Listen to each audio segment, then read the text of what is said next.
بسم الله الرحمن الرحيم. السلام علیکم ورحمۃ اللہ وبرکاتہ۔ الحمد للہ وکفی وسلام علی عبادہ الذین اصطفی،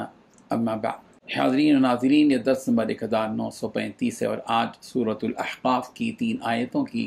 تلاوت اور تشریح کی جائے گی، آیت نمبر 6، 7 اور 8۔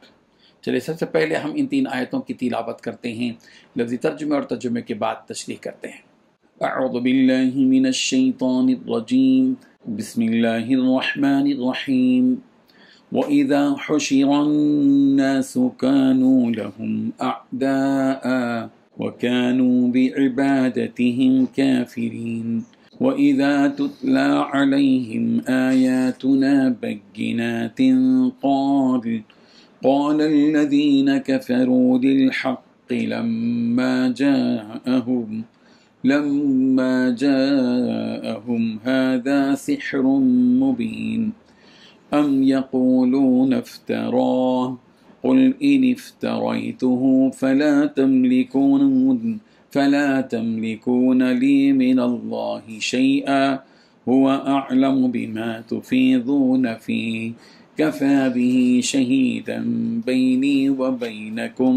وهو الغفور الرحيم۔ صدق اللہ العظیم۔ لفظی ترجمہ یوں ہیں، وَإِذَا، اور جب حشرہ اکٹھے کیے جائیں گے، الناس لوگ، کانو تو وہ ہوں گے، لہم ان کے اعداء دشمن، وکانو وہ ہوں گے، بعبادتہم ان کی عبادت سے، کافرین کفر کرنے والے۔ وَإِذَا، اور جب تتلا تلاوت کی جاتی ہیں، علیہم ان پر، آیاتنا ہماری آیتیں، بینات واضح، تو قال الذین، تو کہتے ہیں وہ جنہوں نے کفروا کفر کیا، للحق حق کا، لما جب جاءہم وہ آیا ان کے پاس، ھذا یہ، سحر جادو ہے، مبین ظاہر، ام بلکہ یقولون وہ کہتے ہیں، افتراہ کہ اس نے خود گھڑا ہے اس کو، قل آپ کہہ دیجئے، ان اگر افتریتہ میں نے خود گھڑا ہے اس کو، تو فلا تملکون تو تم اختیار نہیں رکھتے، لی میرے لیے، من اللہ اللہ سے، شیئا کچھ بھی، ہوا وہ عالم خوب جانتا ہے، بما ان باتوں کو کہ تفیدون تم گفتگو کرتے ہو، فیہ اس کے بارے میں، کفا بھی وہ کافی ہے، شہیداً بطور گواہ، بینی میرے درمیان، و بینکم اور تمہارے درمیان، وہو الغفور اور وہ بڑا بخشنے والا، الرحیم نہایت رحم کرنے والا ہے۔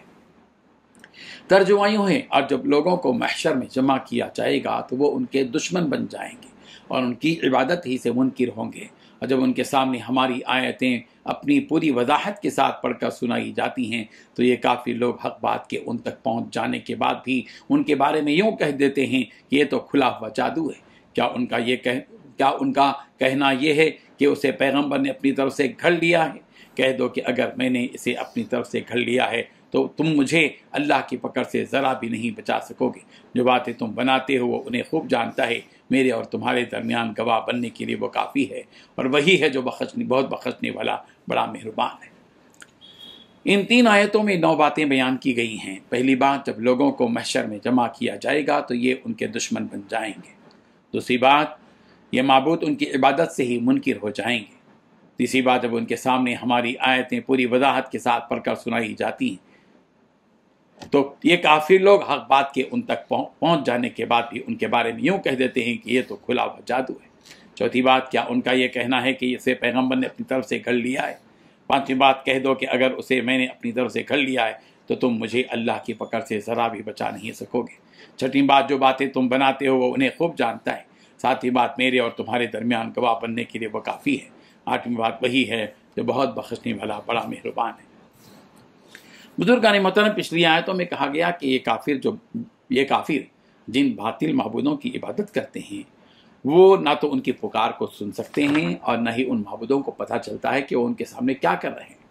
یہ تو رہا دنیاوی معاملہ، آخرت میں ان معبودوں کا ان مشرکین کے ساتھ کیا سلوک ہوگا، یہاں بیان کیا جا رہا ہے کہ جب ان سارے انسانوں کو جو اللہ کے علاوہ دوسروں کو معبود بنائے رکھے تھے میدان محشر میں جمع کیا جائے گا تو اللہ تعالیٰ ان معبودوں کو بھی ان کے سامنے اس وقت لے آئے گا اور ان سے کہے گا کہ کیا تم نے انہیں اپنی عبادت کرنے کا حکم دیا تھا؟ تو وہ لوگ صاف انکار کر دیں گے کہ ہم نے تو ایسا کچھ نہیں کہا تھا، بلکہ ہمیں تو خبر بھی نہیں تھی کہ یہ لوگ ہماری پوجا کر رہے ہیں۔ ان کے یہ معبود اس دن ان کے دشمن بن جائیں گے اور اللہ سے کہیں گے کہ انہیں دوزخ میں ڈال دو، اس لیے کہ یہ آپ کو چھوڑ کر دوسروں کی عبادت کر رہے تھے۔ سورہ مریم کی آیت نمبر 81 اور 82 81 اور 82 میں کہا گیا وَاتَّخَذُوا مِن دُونِ اللَّهِ آلِهَةً لِيَكُونُوا لَهُمْ عِزًّا كَلَّا سَيَكْفُرُونَ بِعِبَادَتِهِمْ وَيَكُونُونَ عَلَيْهِمْ ضِدًّا کہ ان لوگوں نے اللہ کو چھوڑ کر اور معبود بنا لیے اس غرض سے کہ وہ ان کی پشت پناہی کریں، لیکن ایسا ہرگز نہیں ہوگا بلکہ یہ ان کی عبادت کا ہی انکار کریں گے اور ان کے مخالف ہو جائیں گے۔ اور سورہ قصص کی آیت نمبر 63 میں کہا گیا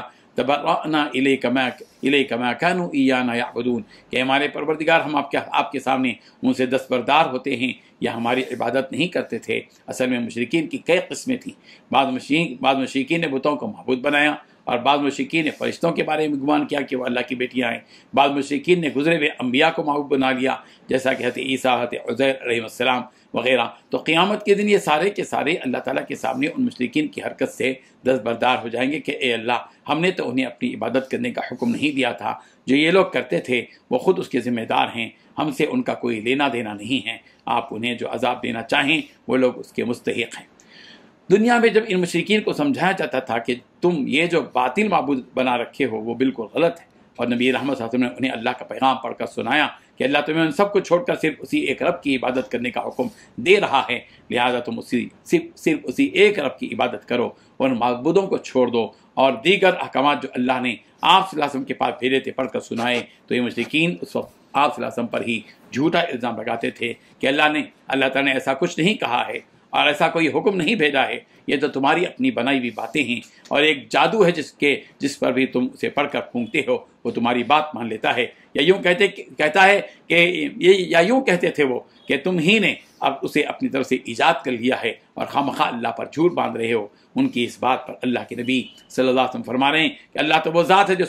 سب کا مالک ہے اور ساری کائنات پر اسی کی حکومت ہے، تو اگر میں اس عظیم بادشاہ کی جانب جھوٹ کو منسوب کرتا تو وہ مجھے ہلاک کر دیتا، اور تم لوگ بھی مجھے اس کی ہلاکت اور عذاب سے بچا نہیں سکتے تھے، جبکہ معاملہ ایسا نہیں ہے، بلکہ معاملہ تو وہی ہے جو میں نے تم سے کہا، جو میں تم سے کہہ رہا ہوں، اور اس بات کا اللہ تعالیٰ ہمارے درمیان گواہ ہے کہ میں نے جو کچھ کہا ہے وہ سچ کہا ہے۔ اگر ان باتوں کو سننے کے بعد بھی تم اپنے گناہوں سے توبہ کرنا چاہو تو بالکل کر لو، اللہ معاف کر دے گا، وہ تو بڑا بخشنے والا اور رحم کرنے والا ہے۔ اللہ تعالیٰ ان آیات کو سمجھنے کی اور شرک سے ہم سب کو بچنے کی توفیق عطا فرمائے۔ آمین۔ و آخر دعوانا ان الحمد للہ رب العالمین۔